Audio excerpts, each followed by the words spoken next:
Bonjour à tous et bienvenue dans ce Tech Lab sur les réseaux industriels. Les Tech Labs sont des démonstrations live organisées par les Assises et assurées depuis maintenant 7 ans par Newload. Avant de commencer, permettez-moi de nous présenter. Le Groupe Squad est un pure player de la cybersécurité. En 2024, c'est 850 collaborateurs pour 105 millions d'euros de chiffre d'affaires. Il est constitué de 3 entités. La société SCACI, spécialisée en audit, conseil et tests d'intrusion dans les domaines IT, industriels et embarqués. Newload, qui est intégrateur et fournisseur de services managés. Et enfin, l'entité Squad, qui apporte à ses clients une expertise en cybersécurité et en DevSecOps. Ces 3 entités nous permettent de couvrir l'ensemble des activités cyber. Si maintenant nous faisons un focus sur l'entité Newload, comme je le disais précédemment, c'est l'intégrateur du groupe. Il est fournisseur de matériel, de licences et de services managés. Sa spécificité, c'est sa capacité à faire fonctionner ensemble des outils de sécurité et à automatiser des tâches complexes. Ces experts sont en capacité de vous fournir des solutions sur les différents piliers de la cybersécurité, que sont la gestion et la protection des identités, la protection des postes de travail, la protection et la segmentation des réseaux, la protection des accès et des flux de données, la protection des applications web et des applications natives cloud, et enfin, la protection des données. À cela s'ajoutent bien sûr les solutions transverses de détection, de supervision, d'analyse et de réponse aux incidents comme les SIEM, SOAR et autres XDR. Maintenant que les présentations sont faites, revenons au sujet de cet atelier, à savoir la sécurité des réseaux industriels. Si nous faisons une petite analyse des tendances sur les réseaux industriels depuis ces 15 dernières années, nous pouvons constater les éléments suivants.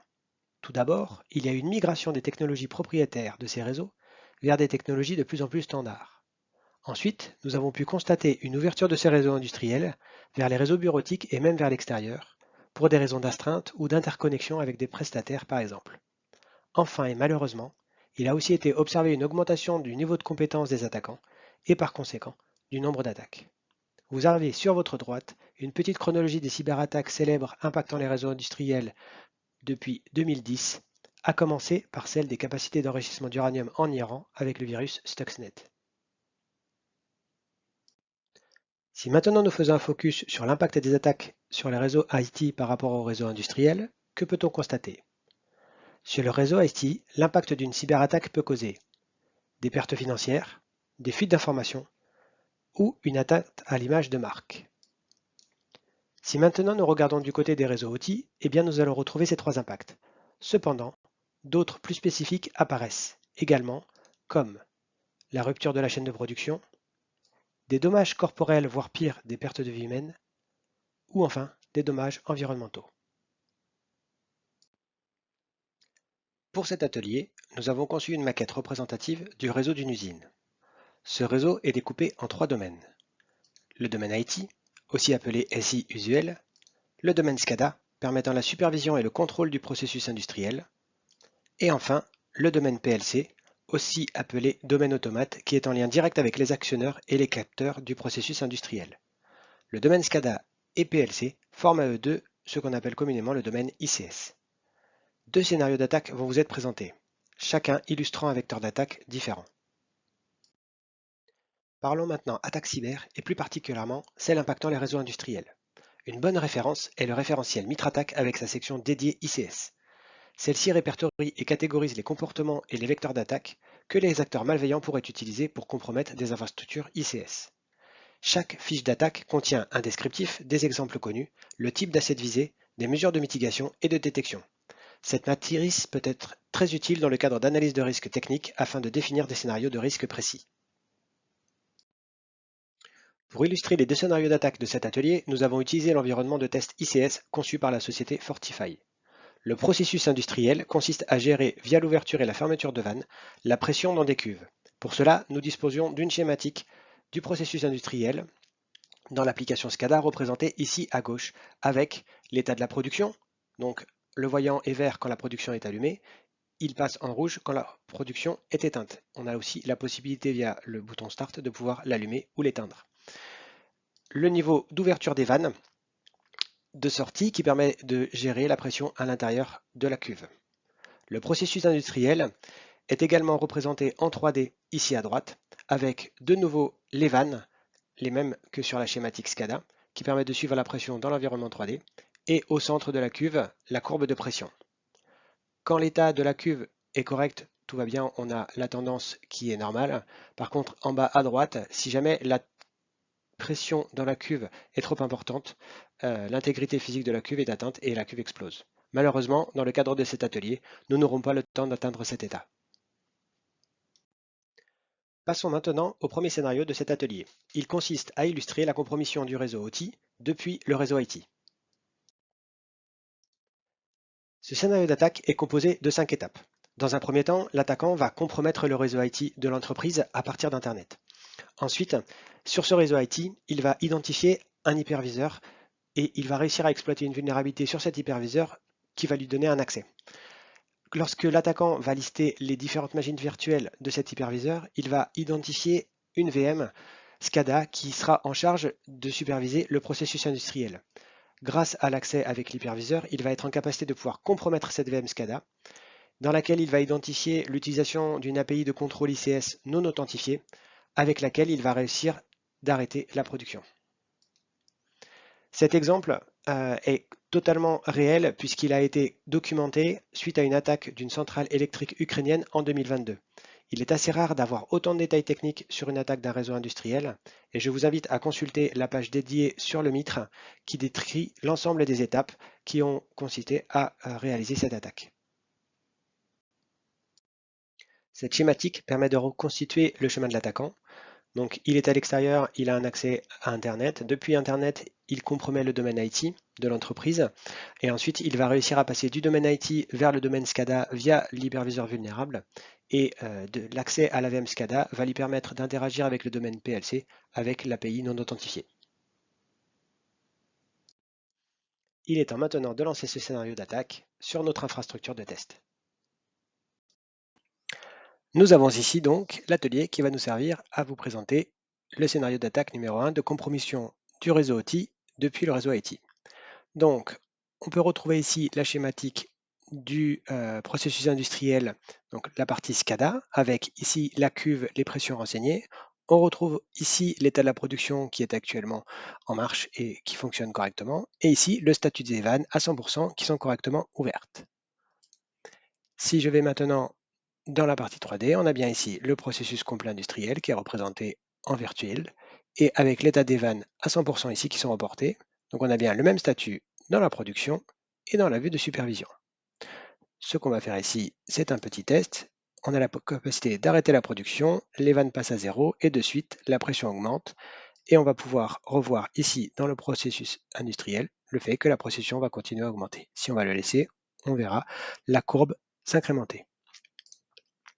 Donc là, on va relancer la production, on ouvre les vannes et la pression va se remettre à baisser de façon totalement nominale. Maintenant, on a en bas ici l'interface de l'hyperviseur. Considérons que c'est l'interface de l'hyperviseur vulnérable qui a été compromis par les attaquants. Qu'est-ce qu'ils vont faire? Pour reproduire le scénario d'attaque qu'on a vu tout à l'heure, eh bien, il va simplement utiliser une vieille fonctionnalité que certains d'entre vous pourraient se rappeler, typiquement sur Windows 95. C'était la fonctionnalité d'Autorun qui faisait que quand on insérait un CD-ROM dans la machine, un fichier Autorun directement présent sur le CD-ROM était lancé automatiquement par le système. Eh bien, on va utiliser la même chose dans ce cas-là. Ce qu'ont fait les attaquants, c'est qu'ils ont forgé un fichier Autorun malveillant avec pour conséquence un appel à un client Modbus non authentifié qui va lancer une commande d'arrêt à la production directement depuis la machine SCADA. Donc là, nous allons le reproduire en direct. Vous avez ici dans l'hyperviseur la possibilité d'intégrer un système virtuel. On va utiliser une image ISO. On l'a appelée Autorun dans le cas présent. Et le simple fait de lancer cette image ISO dans le système virtuel SCADA va faire que la partie lancement automatique va se lancer et envoyer la commande Modbus qui aura pour conséquence d'arrêter la production. Attention, ça va aller assez vite. On a exécuté. Et là, on voit automatiquement sur la partie SCADA, la supervision, que la production a été arrêtée. Donc là, ce qui s'est passé, c'est qu'il y a eu une trame Modbus qui a été envoyée automatiquement par l'image ISO malveillante chargée par les attaquants depuis la machine SCADA vers la machine PLC. Donc là, si on va voir la production, on voit bien que la pression va augmenter et si jamais on ne fait rien, eh bien, elle va atteindre les limites physiques de la cuve et provoquer la destruction du système. Ce qu'on va faire, c'est que dans le cas présent, on va la relancer, histoire que tout se passe bien après. Donc c'est un schéma qui est relativement simple de compromission, mais malgré tout, on se rend compte qu'il a été fait réellement lors de l'attaque de la centrale électrique ukrainienne en 2022. Maintenant que l'attaque a été présentée, parlons un peu contre-mesures. Quelles sont les mesures qu'aurait pu mettre en place l'entreprise pour se protéger contre ce type d'attaque? Dans un premier temps, on peut identifier un défaut grave de segmentation sur le réseau IT.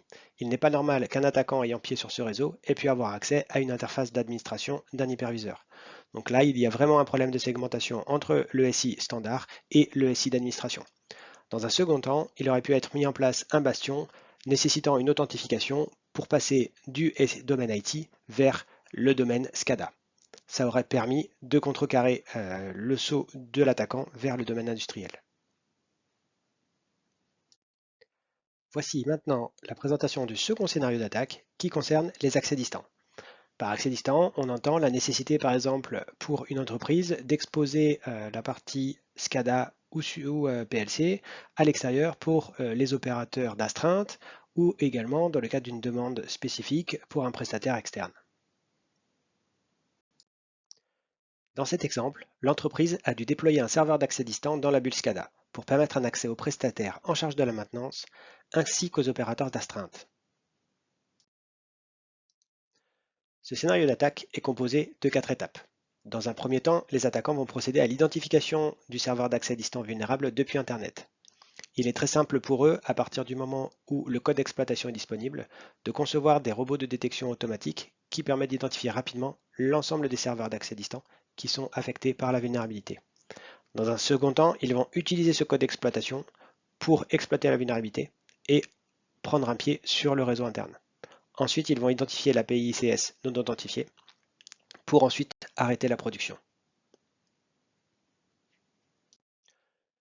Le serveur d'accès distant que nous avons déployé sur cet atelier est basé sur la bibliothèque libssh. Cette bibliothèque est complètement sûre dans ses dernières versions, mais malheureusement celle que nous avons volontairement déployée sur cet atelier est affectée par une vulnérabilité. La vulnérabilité en question est référencée CVE 2018-10933, elle date de 2018 et dispose d'un score de criticité de 9,1 sur 10, ce qui est très élevé. Passons maintenant à la mise en œuvre de ce scénario d'attaque. Nous voici de retour sur l'atelier pour vous illustrer le deuxième scénario d'attaque.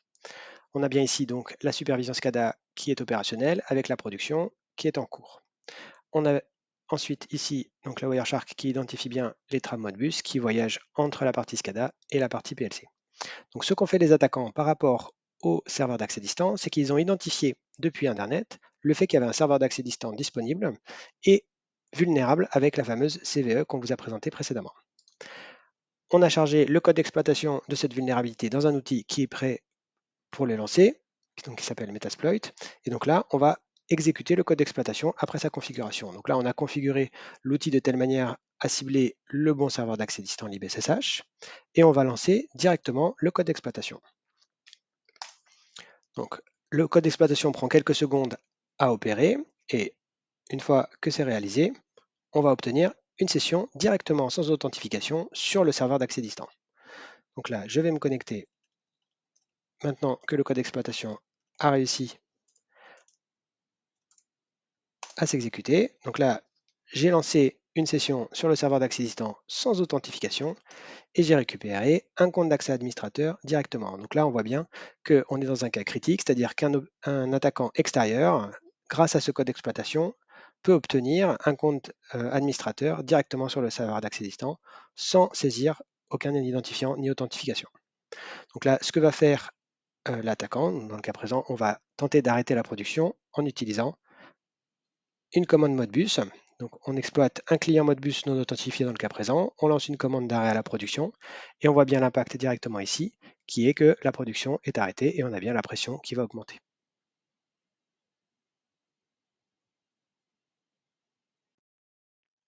Suite à cette démonstration, que pourrions-nous faire pour se protéger contre ce type de vulnérabilité? Dans cet atelier, je vais vous présenter deux types de solutions différentes mais complémentaires. La première solution consiste à mettre en place un processus de gestion des vulnérabilités affectant les produits matériels et logiciels présents sur le réseau. La seconde consiste à utiliser une solution d'accès distant spécialement conçue pour ce type de cas.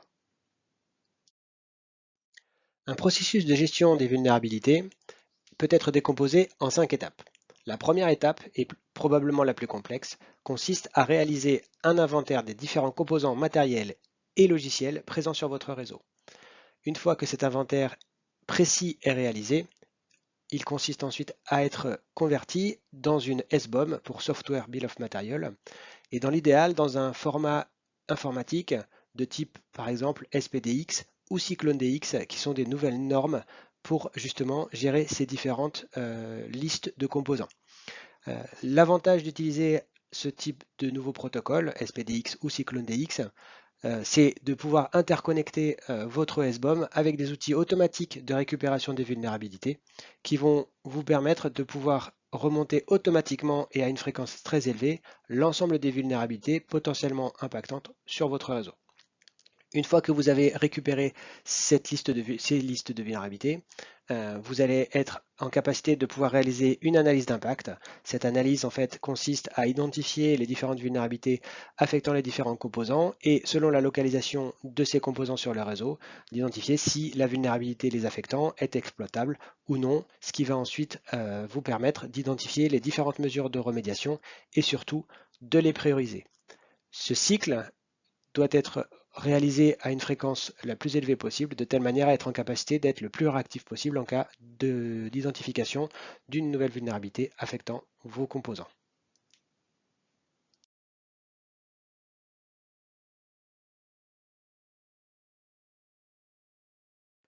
La solution SRA de BeyondTrust est disponible en deux versions, on-premise ou dans le cloud. C'est cette dernière que nous allons vous présenter ici. Selon vos usages, deux modes de déploiement sont disponibles. Le Gem Server est un serveur que vous allez déployer directement dans le segment réseau que vous voulez rendre accessible. Il reste ensuite à configurer le routage adéquat pour rebondir sur les différents serveurs cibles. Le Gem Client, quant à lui, est encore plus simple. C'est un logiciel que vous allez installer directement sur le serveur cible afin de le rendre accessible depuis l'extérieur. Quels sont les avantages de cette solution? Déjà, il n'y a pas de connexion directe entre le point de saut dans le réseau interne et l'extérieur. La solution agit comme un intermédiaire. D'un point de vue routage et ouverture de flux interne, il n'y a que des connexions sortantes, ce qui simplifie grandement la configuration. Ensuite, la solution propose des mécanismes d'authentification sécurisés à l'état de l'art, comme le multifacteur. Elle permet surtout de définir précisément les systèmes et applications que vous voulez exposer à l'extérieur. Elle offre aussi la possibilité de définir des workflows d'approbation, ce sera le cas dans notre exemple. Et enfin, pour faciliter le contrôle et l'audit, elle offre des possibilités d'enregistrement de sessions avec vidéo. Passons maintenant à la démonstration. Donc nous voici sur l'interface du produit BeyondTrust Privilege Remote Access. Donc là, prenons l'exemple d'un opérateur en astreinte ou d'un prestataire externe qui souhaite se connecter directement au réseau SCADA. Donc là, il se connecte directement sur le produit avec des identifiants qui lui ont été fournis. Et on voit que dans ce compte-ci, on a deux points de saut qui ont été configurés. Donc un point de saut directement vers l'interface SCADA de supervision et un point de saut vers la simulation 3D. Dans le cas présent, nous allons utiliser le saut vers la supervision SCADA. Ce qu'on peut voir rapidement ici, c'est qu'on est sur une méthode de jump en jump web, c'est-à-dire que c'est l'interface web qui va être exposée, et uniquement cette interface web. On a les règles de jump, on voit ici qu'il y a une approbation qui a été demandée, donc c'est ce qu'on va vérifier maintenant. Donc là, l'opérateur souhaite vérifier la supervision, donc il va dire contrôle de la supervision par exemple. Là, c'est un message qui va être envoyé directement à la personne en charge de l'approbation. Et il va sélectionner la durée pendant laquelle il souhaite avoir la possibilité de se connecter. Donc là maintenant, on voit ici à droite la boîte mail de la personne en charge de l'approbation et la demande directement qui est remontée ici. Il a la possibilité de l'approuver. Donc là, on a une demande d'approbation qui a été approuvée de l'autre côté. Et maintenant, ce que l'opérateur va faire, c'est qu'il va faire son point de saut directement vers l'interface SCADA. Donc là, on est connecté directement maintenant sur la supervision en mode web. Donc là, on utilise une authentification qui est uniquement applicative. Et on va récupérer l'ensemble des contrôles qu'on a pu voir tout à l'heure, à savoir les contrôles en pression, les vannes. Donc ça, c'est l'interface complète qui lui permet de prendre le contrôle du processus industriel. La seule différence, c'est que là, il n'y a pas de serveur d'accès distant qui est directement exposé dans la zone SCADA.